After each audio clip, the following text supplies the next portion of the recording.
Kurikulum berbasis masyarakat. Kami dari kelompok 4 yang beranggota Silpa Ajijah, Siti Nurdianti, Siti Aisyah, Santi Yakpi, dan Patira Aprilia. Dengan dosen pengampu, Ibu Pujia Siti Balkis.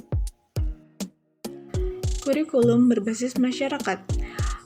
Kurikulum berbasis masyarakat ini memiliki objek kajian, yaitu kebijakan dan ketetapan yang dilakukan di daerah disesuaikan dengan kondisi lingkungan alam, sosial, ekonomi, budaya, dan disesuaikan dengan kebutuhan pembangunan daerah tersebut, dan perlu dipelajari oleh siswa di daerah tersebut.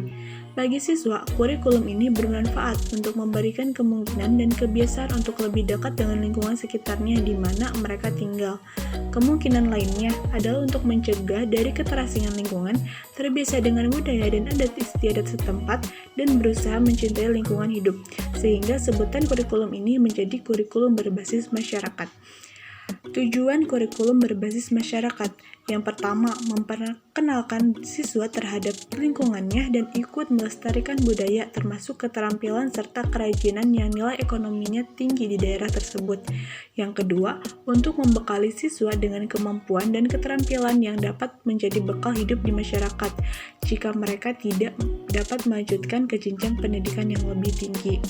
Dan yang ketiga, untuk membekali siswa supaya bisa hidup mandiri dan dapat membantu orang tua dalam memenuhi kebutuhan hidupnya. Ada 4 keunggulan kurikulum berbasis masyarakat. Yang pertama, kurikulum disesuaikan dengan kebutuhan dan perkembangan masyarakat setempat. Yang kedua, kurikulum sesuai dengan tingkat dan kemampuan sekolah, baik kemampuan finansial, profesional, maupun material. Yang ketiga, disusun oleh guru itu sendiri, sehingga memudahkan pelaksanaannya. Dan yang keempat, ada motivasi untuk mengembangkan diri, mencari dan menciptakan kurikulum dengan sebaik-baiknya. Komponen-komponen kurikulum berbasis masyarakat meliputi 10 komponen. Yang pertama, tujuan dan filsafat pendidikan serta psikologi belajar. 2. Analisis kebutuhan masyarakat sekitar termasuk dengan kebutuhan siswa. 3. Tujuan kurikulum termasuk TUK dan TKK. 4. Pengorganisasian dan juga implementasi kurikulum. 5. Tujuan pembelajaran termasuk TPU dan TPK. 6. Strategi pembelajaran mencakup model-model pembelajaran. 7. Teknik evaluasi meliputi proses dan produknya. 8. Implementasi strategi pembelajaran. 9. Penilaian dalam pembelajaran. Dan 10. Evaluasi program kurikulum. Berorientasi pada komponen-komponen kurikulum berbasis masyarakat tersebut, adapun langkah-langkah pengembangannya terdiri dari 11 langkah. Langkah pertama, penentuan tujuan pendidikan berdasarkan dengan filsafat dan psikologi pendidikan, serta berdasarkan spesifikasi kebutuhan masyarakat dan kebutuhan siswa. Langkah 2, analisis kebutuhan masyarakat sekitar, juga analisis siswa dan juga mata ajarnya. Langkah 3, spesifikasi tujuan kurikulum baik itu tujuan umum maupun tujuan khusus. Langkah 4, pengorganisasian dan implementasi kurikulum serta struktur program. Langkah 5, spesifikasi tujuan pengajaran termasuk TPU dan juga TPK. Langkah 6, seleksi strategi pembelajaran meliputi kegiatan pembelajaran, model pembelajaran, dan juga metode pembelajaran. Langkah ke-7, seleksi awal teknik evaluasi.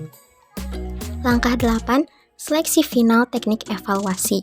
Langkah ini juga dilakukan setelah langkah kelima.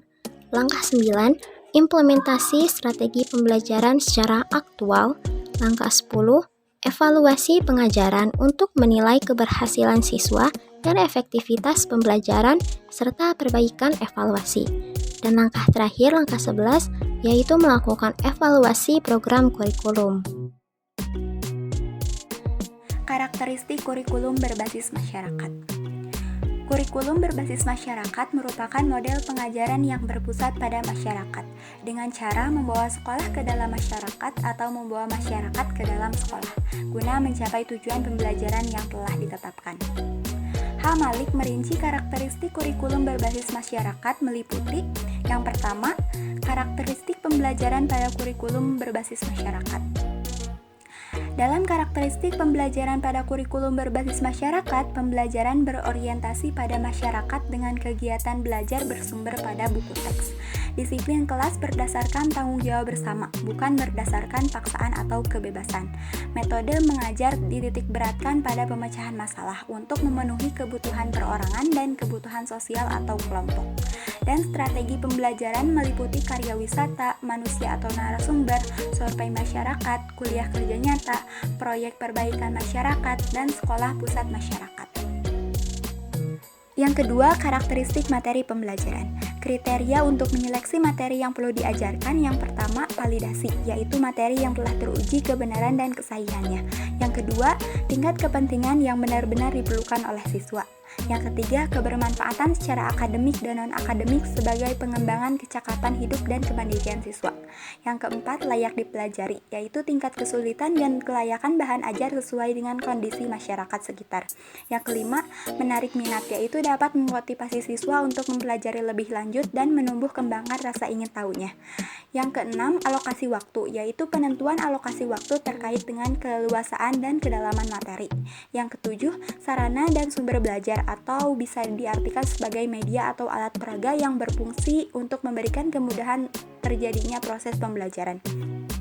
Sedangkan guru dalam kurikulum berbasis masyarakat berperan sebagai fasilitator, sumber belajar, pembina, konsultan, dan sebagai mitra kerja yang memfasilitasi siswa dalam pembelajaran. Yang ketiga yaitu kegiatan guru dan siswa. Kegiatan siswa mestinya mempertimbangkan pemberian peluang bagi siswa untuk mencari, mengolah, dan menemukan sendiri pengetahuan di bawah bimbingan guru.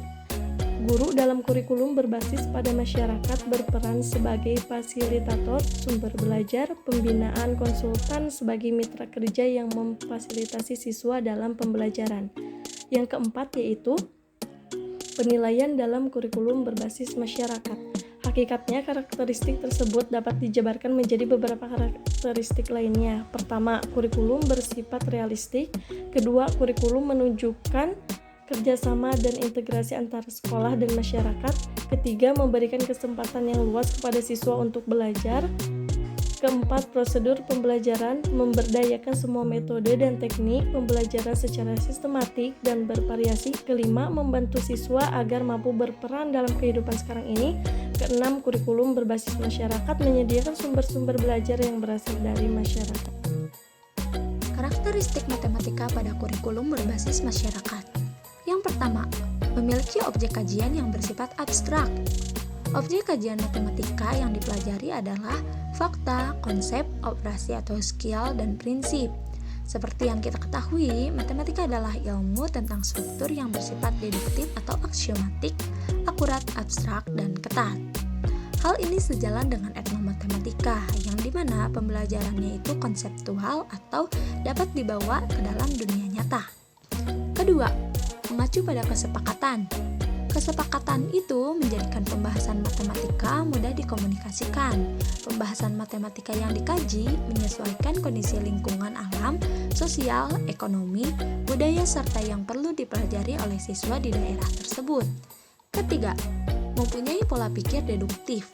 Pola pikir deduktif adalah pola pikir yang didasarkan pada hal yang bersifat umum dan diterapkan pada hal yang bersifat khusus, atau pola pikir yang didasarkan pada suatu pernyataan yang sebelumnya telah diakui kebenarannya, seperti definisi, sifat-sifat, atau rumus-rumus, dan hal lainnya. Keempat, konsisten dalam sistemnya. Dalam suatu sistem matematika berlaku hukum konsistensi atau kata azan. Artinya, tidak boleh terjadi kontradiksi di dalamnya. Konsisten ini mencakup dalam hal makna maupun nilai kebenarannya. Kelima, memiliki simbol yang kosong dari arti. Secara umum, simbol dan model matematika sebenarnya kosong dari arti. Artinya, suatu simbol atau model matematika tidak ada artinya bila tidak dikaitkan dengan konteks tertentu atau dikaitkan dalam kehidupan sehari-hari. Keenam, memperhatikan semesta pembicaraan. Yang mana jika tadi kita membahas mengenai simbol yang kosong dari arti, kata memperhatikan semesta pembicaraan itu adalah konteksnya, atau Ada tidaknya dan benar salahnya penyelesaian permasalahan dalam matematika bila dikaitkan dengan semesta pembicaraan.